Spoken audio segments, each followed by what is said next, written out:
Good morning! Happy weekend kanyayo am amin. Dito nga week, inrugi tayo ti study tayo di 2 Timothy chapter 2, iti verse 14. Okay? Di verse 14 ko na, do your best to present yourself to God as one approved, a workman who does not need to be ashamed, who correctly handles the word of truth.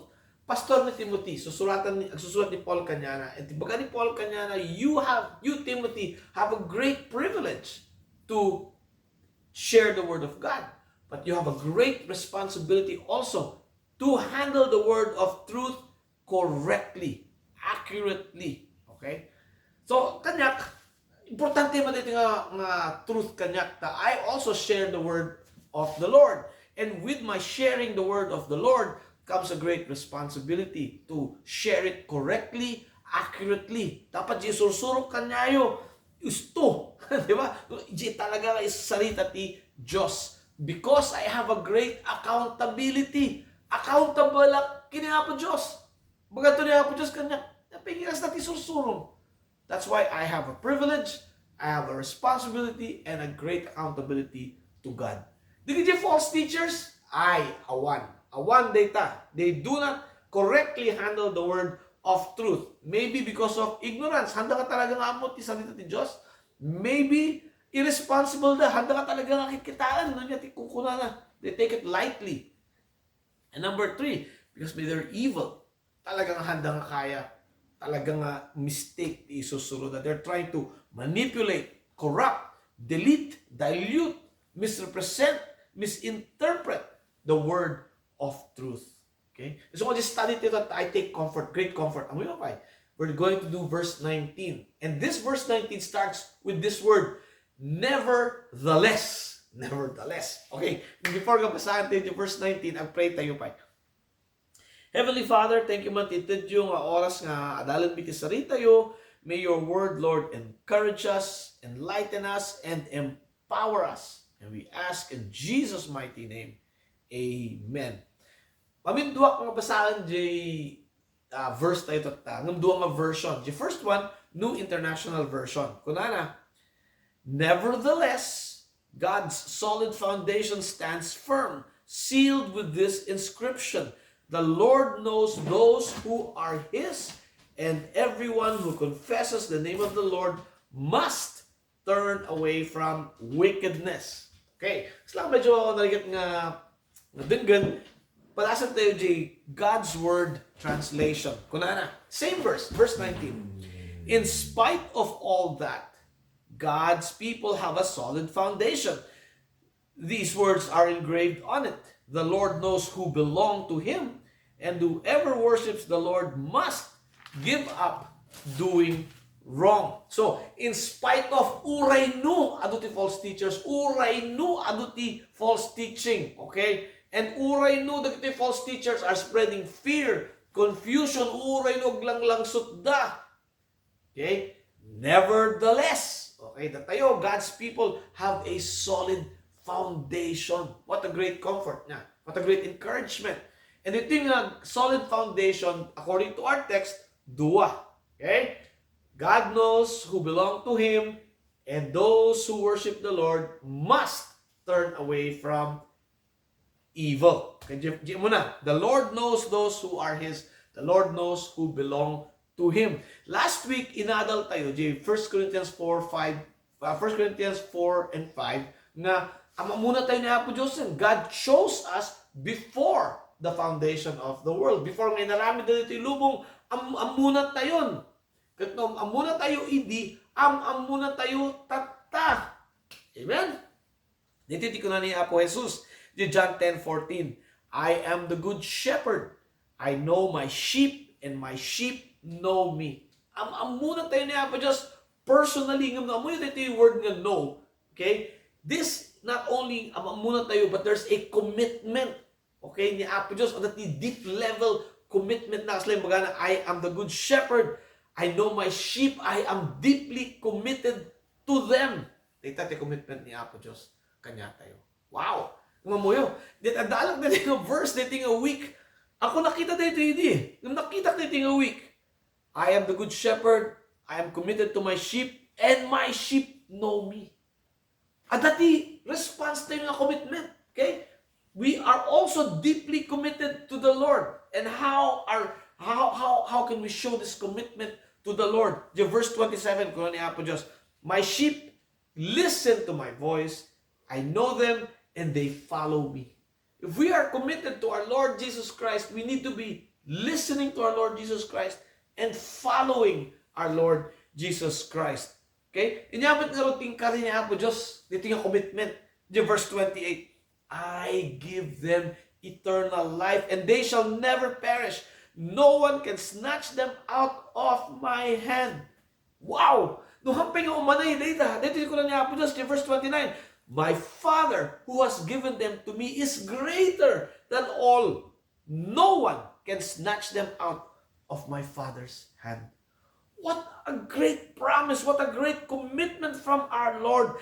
What a great security to know. No? Tatibiyag tayo dito'y, kanjibiyag tayo agnanayon, igigaman ni Apo Diyos Himself. Wow. Hallelujah. And we know this. Dapat amo tayo dito. God is so good to us. He gives us a chance to know. Kasi ano tayo amo? Amo tayo nga, He holds us secure because we listen to His Son. We follow His Son. And thirdly, we stay away. We turn away from wickedness, which is the second part of this solid foundation. Diba? Everyone who confesses the name of the Lord must turn away from wickedness. Everyone who worships the Lord must turn away from wickedness. This is a direct command from God. Amin tayo. Na ibagbaga tayo, mati tayo ti Diyos. Okay? We must turn away from wickedness. Dito tao nga awan ti, handa nga concerned nga. Handa nga madanagan nga, ti biyag da nga, handa nga garami tinasaya. They just live their lives. Handa nga concerned to see the way they live. Amo yun, kanya, baka handa nga anak ni Diyos. Baka padanag. Okay? I don't mean this to be harsh or judgmental. I mean this, takno, siguraduhan tayo nga talaga nga commitment tayo kinahapon Diyos. Takno sigurado mo, nga da tayo di imat ni Diyos. Right? And we know this because, kung na po Diyos, in Matthew 7:15, beware of the false prophets who come to you in sheep's clothing, but inwardly are ravenous wolves. You will know them by their fruit. Okay? Inya ti bunga, itibiyag tayo. Gamin di bunga, itibiyag tayo, ti mangipakita nun niya ka talaga. No sino tayo nga talaga. You will know them by their fruit. Agong bunga ba tibiyag tayo para ti Diyos? Han nga mabalin niya, ag bunga tinasaya at tibiyag tayo if we do not turn away from wickedness first. Hakawali karamit tinasaya at no tibiyag mo kat madi. Dapat asikasun pa yung bagim, di madi nga aramid mo. Then makaaramid ka, itinasaya. Then you can bear much fruit. Okay? Narigat. It's very difficult to turn away from evil. Okay? Kung kasano arabidan tayo, kasano tayo na arabidan tayo to turn away from wickedness. Number one, we need to recognize na sino tayo. We are sinners. So kung turugin tayo, I am weak. I am a sinner. I am wicked. Okay? Wicked. I, Raymond, am wicked. Di turugin tayo. Okay? Nuti baga Raymond. Anak mo nga kasing dakas mo diti buhaya nga diti corrupt officials ti Pilipinas. Anak mga kasta. Anak mga kasta kini Hitler nga pimatay 86 million Jews. Anak mga kasta. No. We are all wicked. Kuna ni Paul, in Romans 3:20, there is no one good. No, not one. Kasama kayo, kasama ako dita. Dita tirugi tayo. I am wicked. Second, I am weak. Nakapsutak. Kung kaya nga labanan iti tukso ti demonyo. I cannot fight the temptation of the Lord in my own power. Dapat kasta ti attitude tayo. Antayo nga kayang-kayanan ti demonyo. Antayo nga kaya ti demonyo. Kailangan tayo di puwersa ti Apo Diyos. 2 Corinthians 2:12-9 kuna ni Paul. But God said to me, my grace is sufficient for you. My power is made perfect in your weakness.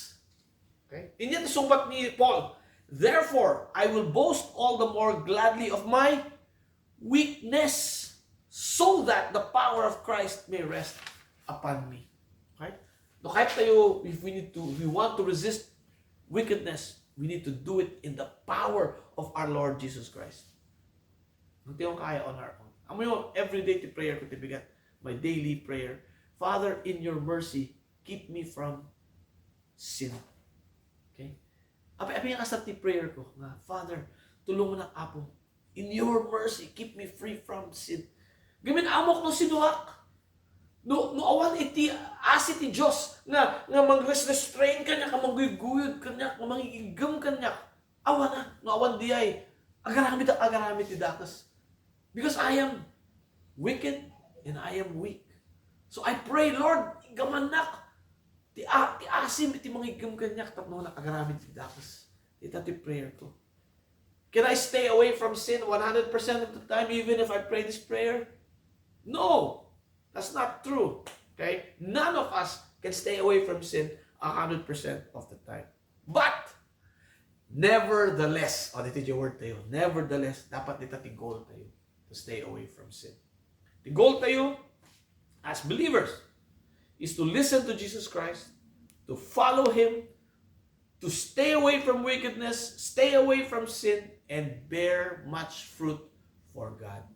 Ita tibiyag, iti may sa na Kristiyano. And we cannot do this on our own.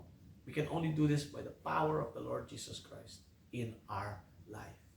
Ada ba kanyayo? Niya po Diyos? Ada ba ti puwersa ti Diyos? Ibiyag yun. Is your life surrendered to Jesus? Doon kayo pinga sumuko kinapo Diyos kanyo pinga na awat the power of Jesus Christ to live. Dinggan nyo kanyo ko na po Diyos. Halang dinggan, halang listen, but follow nyo kanyo nyo Mark 1:15. The kingdom of God is near. Repent and believe the good news. Hallelujah. Let's pray. Heavenly Father, pasalamat kami mo nun, tito yung tiyempo nga, dahil biti sarita tayo. Lord, sapay ko matahan lang empty words, but words that change our hearts and turn it to you. In Jesus' name we pray. Amen. Have a great weekend. God bless you.